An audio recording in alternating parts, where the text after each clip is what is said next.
সব রাজনীতিবিদ উন্নয়নের কথা বলে, কিন্তু একজন রাজনীতিবিদ আছে যিনি ঘটনাকে কন্টেন্ট বানান, কন্টেন্টকে ভাইরাল বানান, আর ভাইরালকে ক্যাম্পেইন বানান। আজ আমরা কথা বলবো নাসিরউদ্দিন পাটোয়ারি এর মার্কেটিং স্ট্র্যাটেজি নিয়ে। আজকে আমি কোনো রাজনীতি করব না, আমি কোনো দলকে সাপোর্টও করব না। আজকে আমি দেখাবো রাজনীতি কিভাবে মার্কেটিং হয়। ঢাকা ৮ আসনে এই মুহূর্তে দুইটা নাম সবচেয়ে বেশি আলোচনা, একজন মির্জা আব্বাস আর একজন নাসিরউদ্দিন পাটোয়ারি। কিন্তু আজকে ভিডিওটা মির্জা আব্বাস বনাম পাটোয়ারি না, আজকে ভিডিওটা হলো নাসিরউদ্দিন পাটোয়ারি কিভাবে ঘটনাকে কন্টেন্ট বানাচ্ছেন আর কন্টেন্টকে ভাইরাল মার্কেটিং এ রূপ দিচ্ছেন। একটা ইন্টারেস্টিং বিষয় কি জানেন, নাসিরউদ্দিন পাটোয়ারি ঢাকা বিশ্ববিদ্যালয় থেকে মার্কেটিং বিষয়ে পড়াশোনা করেছেন এবং তার বর্তমান ক্যাম্পেইনে যদি আপনি খেয়াল করেন তাহলে দেখবেন এটা শুধু রাজনৈতিক ক্যাম্পেইন না, এটা একদম text book marketing strategy in real life. প্রথম যে জিনিসটা সে শক্তভাবে করেছে সেটা হলো এন্টি ইন্টারলিসমেন্ট পজিশনে। এটার মানে কি? এটার মানে হলো সে নিজেকে দাঁড় করাচ্ছে এমন একজন মানুষ হিসেবে যে ক্ষমতার বাইরে, যে পুরো সিস্টেমের বিরুদ্ধে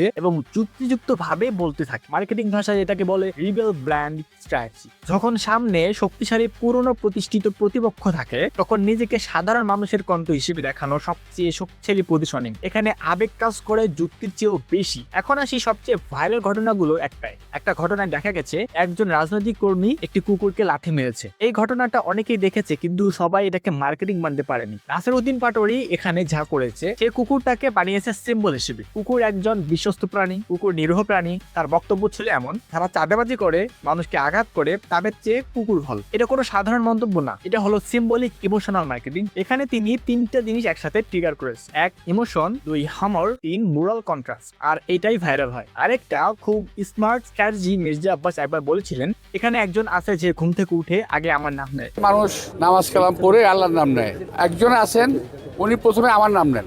এই লাইনটা সাধারণত ইনসাল্ট হিসেবে ব্যবহার হতো, কিন্তু একজন ভালো মার্কেটার কি করে, সেইটাকে ইনসাল্ট না বানিয়ে নিজের ব্র্যান্ডিং টুল বানায়। মার্কেটিং এ ভাষায় এটাকে বলা হয় রিফার্মিং টেকনিক। প্রতিপক্ষের কথাকেই নিজের প্রচারণার জ্বালানি বানানো। এটা মিম কালচারে ভয়ঙ্কর কাজ করে, ট্রাস্ট মি। নাসিরউদ্দিন পাটোয়ারির আরেকটা শক্ত জায়গা হলো তিনি বড় বড় বক্তৃতায় যায় না। তিনি ছোট ছোট ঘটনা ধরে, প্রতিটা ঘটনা একটা 10 থেকে 15 সেকেন্ডের ক্লিপ, একটা পোস্ট, একটা আলোচনা। এটা হলো স্ন্যাকেবল পলিটিক্যাল কন্টেন্ট স্ট্র্যাটেজি। অ্যালগরিদম যেটা পছন্দ করে, মানুষ যেটা শেয়ার করে, সে ঠিক সেটাই বানাচ্ছে।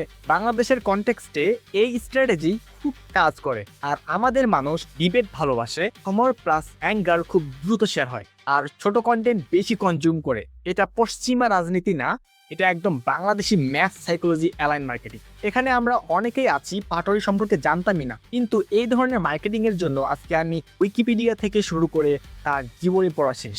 এমনকি শুধু ঢাকা ৮ আসন না, সারা বাংলাদেশের মানুষ আরো বেশি চিনে ফেলেছে।